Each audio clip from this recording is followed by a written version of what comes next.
और इस कार्यक्रम की अध्यक्षता कर रहे इस गांव के बुजुर्ग राम मिलन प्रजापति जी और अशोक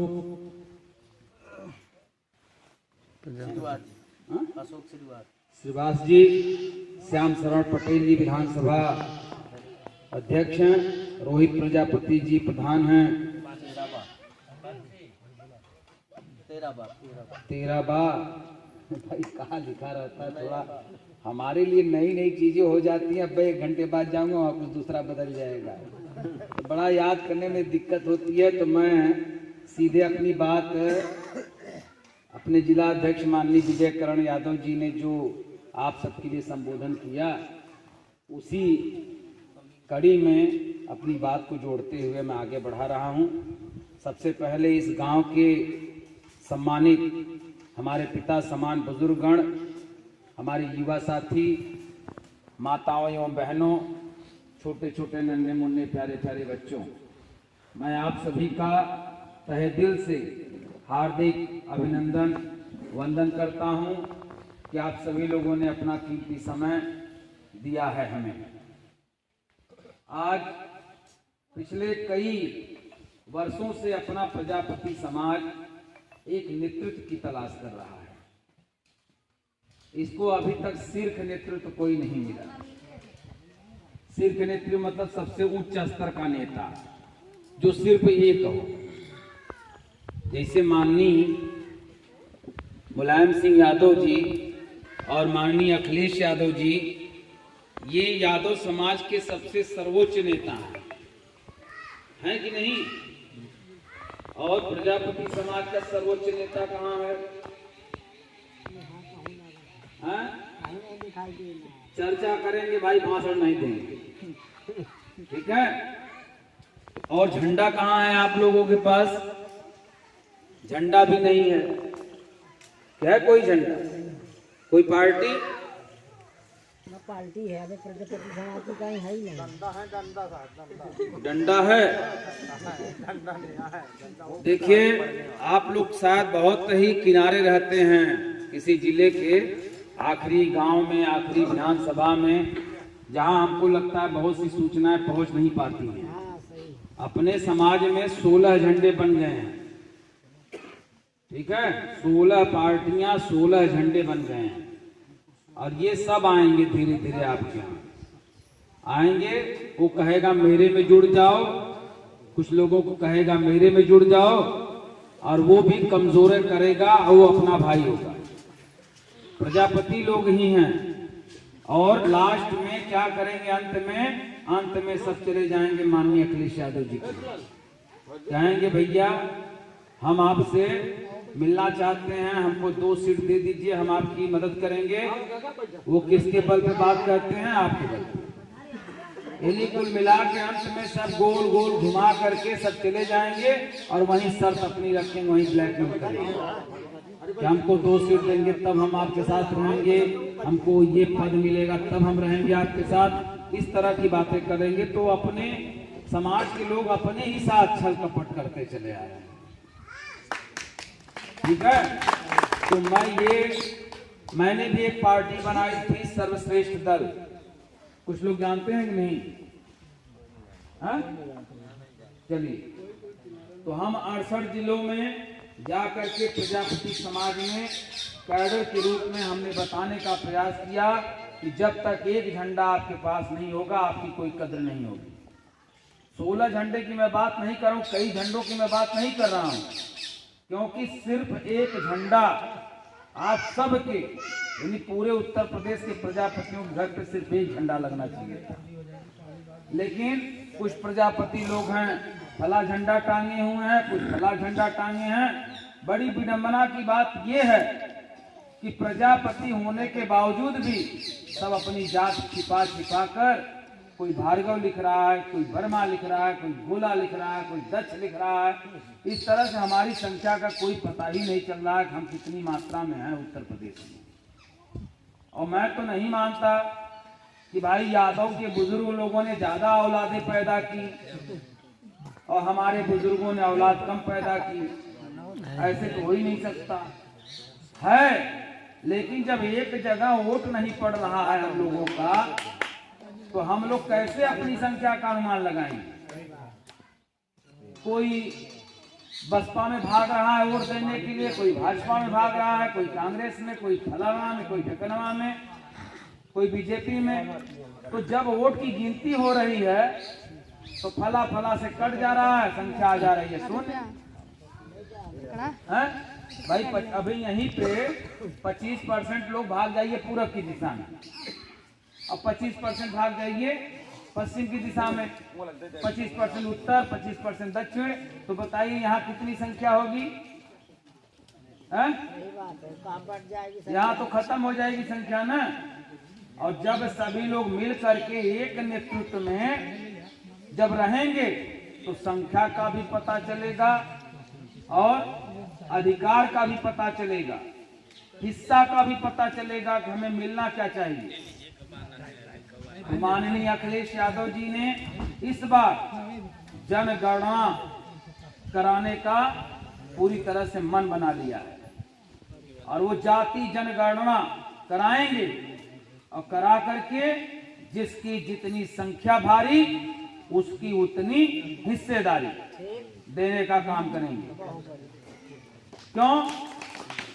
क्योंकि हमारे प्रजापति समाज में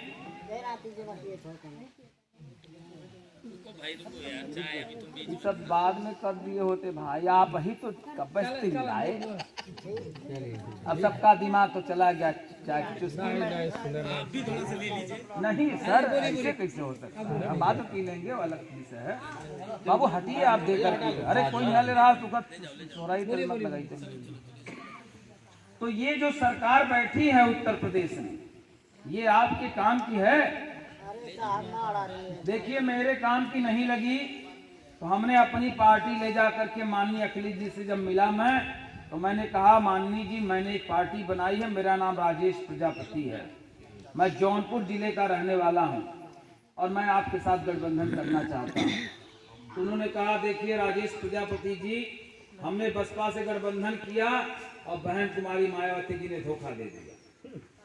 धोखा क्या दे दिया कि अपना वोट ट्रांसफर नहीं कराई, हमने अपने लोगों का ट्रांसफर पूरी तरह से कराया और उनकी सीट ज्यादा निकल गई, हमारी पूरी तरह से हार गई। और हमने कांग्रेस जैसी पार्टी से गठबंधन किया, वहां भी रिजल्ट नहीं आया। तो मैं इस बार गठबंधन नहीं कर रहा हूँ। हम कहे भैया साहब मैं विलय कर रहा हूँ। विलय का मतलब है स्वयं को समाप्त कर देना, यानी अपने आप को आप समाप्त कर देंगे, अपनी पार्टी को खत्म कर दीजिए, मेरे साथ आ जाए। हम लगे सोचने कि यार इतनी मेहनत मैंने की, मैं प्रजापति के 68 जिलों में जाकर गांव-गांव में प्रजापति लोगों को बैठा करके मैंने कैडर के माध्यम से बताया कि एक झंडा होना चाहिए, एक नेता होना चाहिए, एक अपना राजनीतिक घर होना चाहिए, और भैया कह रहे हैं कि इसको खत्म कर दीजिए। हमने कहा भैया तब कहा अच्छा बताइए समाज की सेवा करना चाहते हैं? हम तो बिल्कुल करना चाहते हैं, तभी तो हमने पार्टी बनाई थी। कहा अच्छा बताइए जब सत्ता नहीं मिलेगी तो कौन सी सेवा करेंगे समाज में? तब तो भैया हमारा दिमाग खुल गया। हमने कहा सही बात है, अगर इससे प्रजापति लोगों को हम जगाते जगाते परेशान रहेंगे, झंडा अगर झंडा पकड़ते रहेंगे, इसमें से उसमें भागते रहेंगे, हम सब तक इनको मछली की तरफ पकड़ते रहेंगे। तो हमने भी क्या किया, हमने भी मन बना लिया। तो उन्होंने कहा अगर समाज की सेवा करनी है तो आइए मिल करके सत्ता बनाते हैं। सत्ता बन जाएगी, कुछ बना दूंगा आपका, आप जिस प्रजापति की चाहें, जिस जिले की प्रजापति को चाहें उसकी सेवा कर सकते हैं। तो हमने कहा भैया मैं विधायक और सांसद नहीं बनना चाहता, मैं प्रजापति समाज के लिए एक स्वतंत्र नेता बनना चाहता हूँ, जो एकदम खुला हो, जिसके हाथ एकदम पूरी तरह से खुले हो, किसी भी जिले में, किसी भी विधानसभा में, किसी भी लोकसभा में जाकर के अपने प्रजापति समाज की जो समस्या है उसको निपटा सके। तो बताइए मैंने ठीक कहा कि नहीं? क्योंकि विधायक आपके प्रजापति समाज में कौन है? ब्रजेश। कहाँ के हैं? तिंदवारी। अब तिंदवारी के विधानसभा के विधायक जो हैं वो दूसरी विधानसभा के प्रजापतियों की सेवा कर सकते हैं? तो मैं अपने आप को कहीं का सीमित नेता नहीं बनाना चाहता। मैं आप सबके लिए स्वतंत्र नेता बनने आया हूं। अगर आपने सरकार बनाई तो मैं भी वैसे ही बनूंगा और बनकर के आपकी समस्याओं को दूर करने आऊंगा। और हमारे जितने भी पदाधिकारी हैं यहाँ पर, चाहे वो जिला अध्यक्ष जी महोदय हों, चाहे ब्लॉक अध्यक्ष जी हों, चाहे विधानसभा अध्यक्ष जी हों, सब आपके लिए काम करेंगे, आपकी समस्याओं को सुलझाने का काम करेंगे। तो ये काम आप मन बना लिए हैं कि माननीय अखिलेश जी को मुख्यमंत्री बनाना है? तो यही सरकार ठीक है? देखिए भाई, नहीं अभी रुक जाइए। राजनीति जो है सिफारिशों का मंच नहीं है, ये सिफारिश करने की बात नहीं है। अगर आप इस सरकार से तंग हैं तो बदलने की शक्ति वो आपके उंगलियों में है, आपके मत में है, आपके विचार में है। अगर आपको लगता है कि इस सरकार में या इस सरकार से हमारे बच्चों का भविष्य उज्ज्वल और सुनहला है तो आप इसी सरकार को चुनिए। अगर अंधेरे में दिख रहा हो तो इसकी तख्ती पलट दीजिए। और ये सरकार किस आधार पे काम कर रही है, एक छोटी सी कहानी के माध्यम से बता देना चाहूंगा। यानी माननीय पिछली सरकार में माननीय अखिलेश जी ने जो किया, हमारे सभी वक्ता धीरे धीरे बताए कि उन्होंने आपकी सुविधा के लिए 100 नंबर पुलिस दिया, 108 नंबर की एम्बुलेंस दिया। और माननीय अखिलेश जी ने कोरोना काल में लॉकडाउन में क्या क्या गरीबों की मदद की, ये सारी चीजें हमारे पिछले वक्ता जो यहाँ पर बोले उन्होंने बताया। लेकिन मैं सिर्फ छोटी सी बात में इस सरकार के बारे में बता देना चाहता हूँ। ये सरकार किस आधार से आपको फ्री।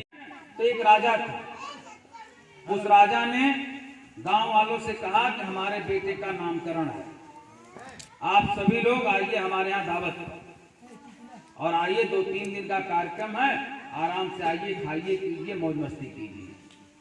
तो भैया जनता करते हैं। अभी समस्या के लिए 10 लोगों को बुलाएंगे तो 2-1 लोग आएंगे, ठीक है। और अगर खाने के लिए 20 लोग का अगर निमंत्रण भेजेंगे तो 40 लोग आ जाएंगे, हैं? तो पूरा गांव पलट करके राजा के यहाँ पहुंच गया खाना खाने के लिए। और सबके मनपसंद पकवान बने हुए थे, सबने खूब दबा के खाया। पूछा सबने कि सोने की व्यवस्था कहाँ? सैनिकों ने कहा देखिए सब बिस्तर लगे हुए हैं, जाइए आप लोग आराम कीजिए, सुबह नाश्ता पानी फिर आपको मिलेगा और 12 बजे भोजन के मैदान में आ जाइएगा। तो सब लोग गए भैया, एकदम खाए और खा करके सोए। सुबह सबकी नींद खुली। तो नींद खुलती है भैया तो एक का काम पहले होता है कि दौड़ो पहले कहाँ? हाँ, लोटा ले लैट्रिन के लिए, यही ना। तो सब लोग भैया लगे उठे तो लगे सोचने कि यार मैं निपटू कहाँ? सब तरफ बड़ा फ्रेश है, घास दिखाई दे रही है, पेड़ पौधे लगे हुए हैं, फूल लगे हुए हैं, यहाँ तो कहीं बैठेंगे तो फलाने देखेंगे, ठिकाने देखेंगे। तो लगा आड़ खोजने। सैनिकों ने कहा सुनिए, यहाँ देखिए कहीं व्यवस्था नहीं है निपटने की, अगर यहाँ निपटेंगे आप लोग ना तो चार्ज मार दिया जाएगा, कोड़ा बरसाया जाएगा, चालान कट जाएगी, जेल चले जाएंगे। तब लोगों ने कहा भैया तब ये क्या करें, हमको बहुत तेज लगी है। कहा देखिए उधर है ना वो शौचालय बना हुआ है, तो दौड़िए आप लोग वहाँ। तो सब लोग भैया पेट पकड़े गए। कुछ तो रास्ते में खराब कर दी अपनी चड्डी। देखिए हंसिए मत, सबके साथ होगा, हो रहा है। तो जब वहाँ उनको गड़बड़ी हो गई तो उनका भी चालान कट गया, उनके भी ऊपर भी जुर्माना लग गया। तो जब यहाँ भागे शौचालय तक पहुँच गए तो सैनिकों ने कहा कहाँ बोलिए, रुकिए क्या है? अरे साहब हम लोग को फ्रेश होना है। कहा हाँ रुक जाइए। तो जिनके पास 500 रुपए है, यानी कि निपटने का जो चार्ज है 500 रुपए है, तो जिनके पास 500 रुपए है वो दे अपना निपटे। तो भैया जिनके पास 500 रुपए थे वो तो दिए, बाकी लोग तो वहीं कुछ लोग वहीं कर दिए, कुछ लोग छठदवारी डाके, लेकिन सबका चालान हुआ किसी न किसी तरह से। 500 रुपया से ऊपर किसी का हो गया, किसी का 500 निपट लिए। तो जो अंधभक्त हैं, जो सक्षम हैं, वो तो कह रहे हैं कि 500 रुपया महंगा पेट्रोल होगा तब भी हम ले लेंगे। कहते हैं कि नहीं? गैस और भी महंगा होगा तो भी हम ले लेंगे, लेकिन हम इसी सरकार को वोट देंगे।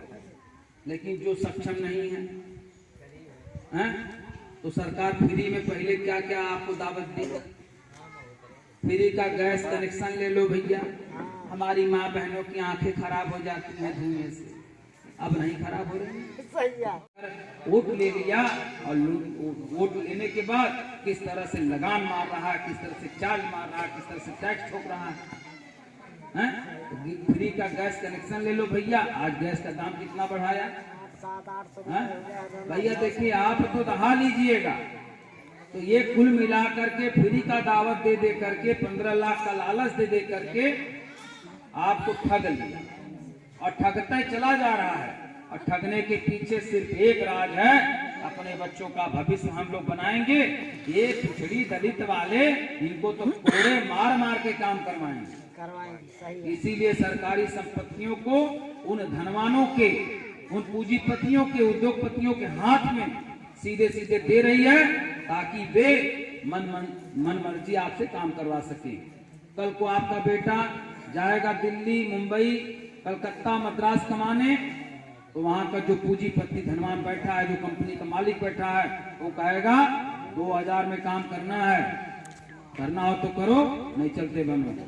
तो मरता क्या न करता, वहां तो बहुत भीड़ लगी होगी, क्योंकि सब मर रहे होंगे तो वहीं जाएंगे काम ढूंढने, क्योंकि बिना पैसे का आप कुछ नहीं कर सकते। आपके पास खूब ऊपरी हो, बेचेंगे तब पैसा आएगा, तब उससे दाल खरीद पाएंगे। अबे कहिए ऊपरियां खाएं तो नहीं कर पाएंगे। इसलिए पैसा बहुत जरूरी है। आपके पास 1 करोड़ की दुकान हो, अभी आपको 500 रुपए की जरूरत पड़ जाए तो दुकान पैसा नहीं उगलेगी। दुकान पर से जब सामान एक ग्राहक आएगा लेगा, तब पैसा उगलेगी। तो कुल मिलाकर के वो मजबूर कर देंगे कि करना हो तो 2000 पे काम करो, नहीं तो चलते बनो। आपका बेटा क्या करेगा, क्योंकि ऐसे हालात पैदा हो जाएंगे कि वो न घर लौट पाएगा, क्योंकि उसके पास भाड़ा तक नहीं होगा। तो वहां मजबूर होकर के काम करेगा और 2-2, 3-3 महीने की मजदूरी रोक करके तब चौथे महीने से उसको 2000 रुपया दी जाना शुरू करेगी। क्यों? क्योंकि वो भाग आएगा। तो इतना मजबूर होने से पहले अपने हाथों की शक्ति को, जो डॉक्टर भीमराव अंबेडकर ने आपको दिया है, उसका प्रयोग करके इसकी तख्ती पलट दो। और नहीं तो आप ऐसा रोओगे अगली बार कि मेरे जैसे लोग भी अगर आएंगे जगाने में तो हम लोग को जेल में पाएंगे। ये जिला अध्यक्ष जी यहाँ नहीं आ पाएंगे, न ये जिला अध्यक्ष का वो जो मोहर पड़ी है इनके ऊपर वो लगा के आ पाएंगे, न टोपी लगा के आ पाएंगे। कोई नौजवान जब बोलेगा तो कोई जो मुनि थे जिनका गर्दन काट दिया था, ठीक है, एकलव्य के अंगूठे काट दिए गए थे, ये वो जमाना आने वाला है। अगर आपने थोड़ी सी बुद्धि का प्रयोग नहीं किया, किसी के बहकावे में गए, तो समझ लीजिए आप समाप्त हैं, कोई जगाने नहीं आएगा, ठीक है। और कोई ताकतवर नहीं रहेगा। उनके बेटों को आप देखिए हट्टे कट्टे नजर आते हैं, और आपके बेटे जैसे लगता है पसीना से एकदम चेहरा थका हुआ है, हरदम परिश्रम से भरा हुआ है, मानसिक लकीरें खिंची हुई हैं। क्यों? क्योंकि अगर आज बताइए, सच्चाई पूछें तो हर परिवार को कितना पैसा दे दिया जाए कि उसका सब कुछ सही हो जाए। कितना पैसा बताइए? कम से कम 25 लाख रुपया। अब 25 लाख रुपया, इसका मतलब हम लोग माइनस में चल रहे हैं। किसी जमाने में हम लोग 10-20 हजार माइनस में चलते थे, लगता था 10-20 हजार रुपया हो जाता, काम हो जाता, बाकी गाड़ी सही चलती। क्यों? तो ये अभी क्या, अभी कुछ दिन ऐसा आएगा कि आपको 50 लाख की जरूरत पड़ेगी, फिर 1 करोड़ की जरूरत पड़ेगी, और ये पैसा कहीं रखा नहीं मिलेगा। इसीलिए 15 लाख का लालच आया दिमाग में कि ये दे रहा है 15 लाख, तो इसको यार वोट दे दे, हमारे खाते में 15 लाख आ जाएंगे। और वह है कुत्ते का हाल हो गया। कुत्ते ने आधी रोटी चुराई एक जगह से, लेके चला कि जाएंगे आड़ में बैठ के खाएंगे, और जब गुजरा तो देखा पानी में एक कुत्ता उसको और दिखाया, उसकी परछाई खुदे दिखी, तो उसको लगा यही रोटियां आधा और छीन ले तो मेरा पूरा खड़ा एक हो जाए। तू झपटा तो मुंह खोल के ही तो झपटेगा, और यह रोटियां गिर गई और बह गई पानी में। तो भैया आधी छोड़ पूरी को धाया, और न आधा बचल न पूरी पाया। तो ये हाल हो गई आपकी। हमारी बातों को समझ रहे हैं? तो इस सरकार की तख्ती पलटने के लिए तैयार है, या कोई ऐसा भी है जो इस सरकार का समर्थन करने के लिए यहाँ बैठा? तो दोनों हाथ उठा करके आप संकल्प लीजिए कि 2022 में हम माननीय अखिलेश यादव जी को मुख्यमंत्री बना के दम लेंगे। दोनों हाथ उठाकर बताइए।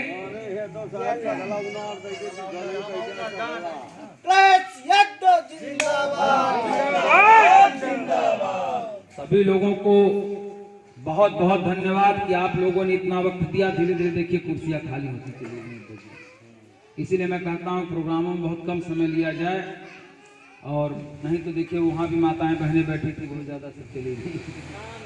हाँ, तो हम क्या कह रहे हैं, हम थोड़ी कह रहे हैं वो लोग कहे चली गई, हम समझ रहे हैं। इसीलिए मैं कह रहा हूँ तो थोड़ा सा वक्त मिल रहा है, काम इतना है, सोचिए कल को इतना काम होगा कि आपका मालिक आपको यहाँ नहीं आने देगा। ठीक है, कहेगा उन लोगों की लेक्चर सुनने जाओगे, मार के थोड़े सही कर देंगे। ये वो समाज आने वाला है। आज के 150-200 वर्ष पहले समाज में ही होता था कि जब एक बाबू साहब का बेटा आता था, कहता था फलाने, यानी आप जैसे बुजुर्गों का नाम लेके पुकारता था सीधे सीधे। चला हर जो तक टाइम हो गया, भाई क्या करत है?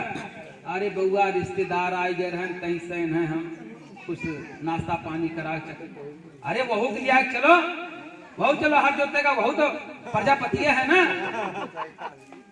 ये अपमान अगर सुनना है, फिर से दोबारा इस माहौल को पाना है, तो इस सरकार को चुनिएगा।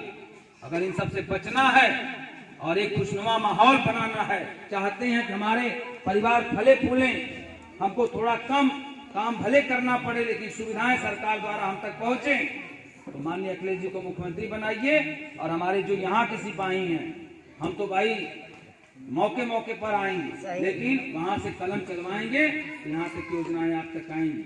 और घर घर से एक एक लोग खड़े होइए, आप लोगों से जुड़िए, हमारे अध्यक्ष जी से जुड़िए, जो पिछड़ा वर्ग के प्रजापति जी इनसे जुड़िए, जुड़ करके कम से कम इतना तो ध्यान रखिए कि हो क्या रहा है, अखिलेश जी कर क्या रहे हैं, और रोज की रोज सूचना आपके बीच में ला करके रखने का प्रयास करें, ताकि आपकी मानसिकता, आपका माहौल ये बना रहे कि हमें सिर्फ अर्जुन की तरह क्या देखना है, वही पंछी की आंख, यानी वोट मशीन में जो साइकिल का चिन्ह लगा है बस उसी को बटन दबाना। ठीक, इन्हीं शब्दों के साथ मैं अपनी वाणी को ध्यान देता हूँ। सभी लोगों को जय समाजवाद, जय प्रजापति समाज।